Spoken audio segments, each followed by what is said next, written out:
Bom, então trocando um pouco de assunto, eu percebi que o senhor falou bastante sobre o cais, né? E nós estamos vendo constantemente que ele está sofrendo alguns desmoronamentos e que novas rachaduras foram, assim, digamos, detectadas, né? Normalmente nos domingos, assim, na semana, tem muita gente que vai até o cais. O que seria assim se tivesse que fechar, por exemplo, ou que projeto o senhor teria para ele, ou não sei, o que daria para fazer ali, porque tá bem crítica, né? Tá cada vez mais crítica a situação, então o que seria melhor assim fazer? Bom, primeiro que qualquer estrutura pública, né, ela tem que ter manutenção. Então, ao longo de muitos anos, essas estruturas como 2 cartões postais nossos, 2 pontos que nós tanto falamos na nossa cidade, ao longo dos anos não tiveram nenhum cuidado. Exemplo, o Morro São João, que está interditado. Eu vivi a minha infância na idade de vocês, uma das nossas maiores lazeres era o morro. Era subir o morro, era período de escola, era fazer caminhada no morro, períodos que se jogava vôlei, era atividade física, muitas vezes era subir morro, descer morro.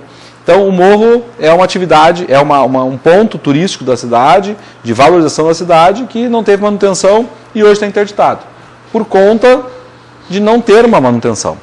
O cais, a mesma coisa.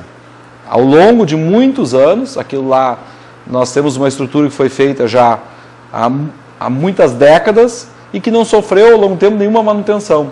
Então, a primeira coisa que a prefeitura tem que contratar é um estudo técnico para ver até que ponto está comprometido. Nós temos várias rachaduras, vários pontos cedendo e que, se não for feito nada de forma imediata, vai romper e vai, como já rompeu no passado, alguns anos atrás, onde foi feita a arrumação está bom.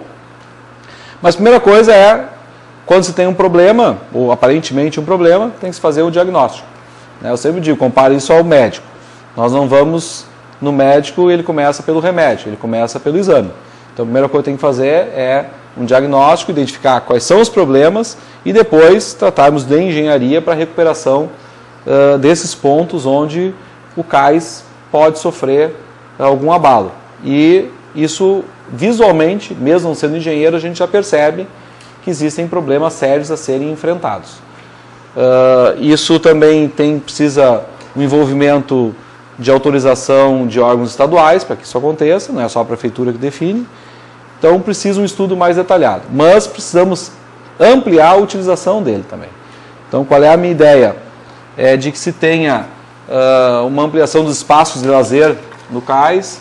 Nós temos um belo exemplo de Porto Alegre, que é a usina do gasômetro, onde aos domingos ela é fechada para uso público. É uma ideia que pode se avançar. Eu penso que esse espaço ali para prática de esporte, de caminhadas, é mal aproveitado porque está muito ruim. Nós poderíamos ampliar o tamanho daquela calçada.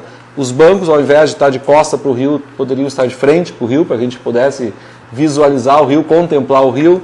Então, depende de um projeto de arquitetura, né, para que a gente possa também ampliar a utilização do cais e que a cidade possa se apropriar desse espaço, fazendo dele um uso mais adequado.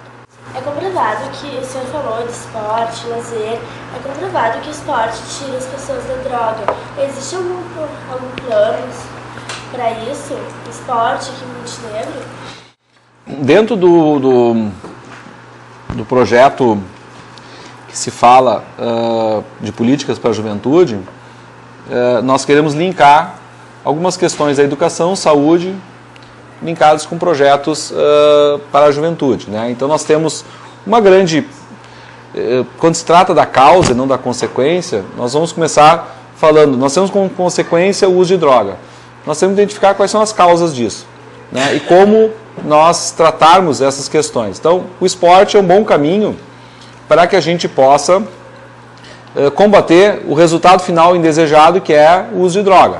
Então, a gente sabe que através do esporte a gente consegue trabalhar muito bem essas questões. Como é que se pensa isso? Integrando ações do contraturno escolar, né, que muitas vezes eles não têm nenhuma ligação com o projeto pedagógico da escola, mas utilizando essas ações, como tem várias iniciativas na cidade, nós integrarmos elas dentro do projeto educacional e junto com a questão da saúde no combate à droga.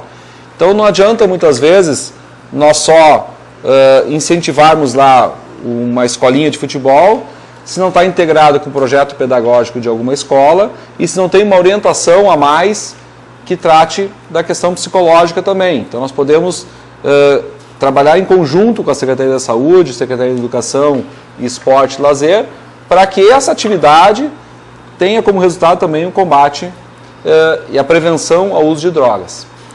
Eu não sei se eu te respondi, eu acho que era isso, né? Que eu peguei o início da pergunta e eu achei que eu estava fugindo do tema.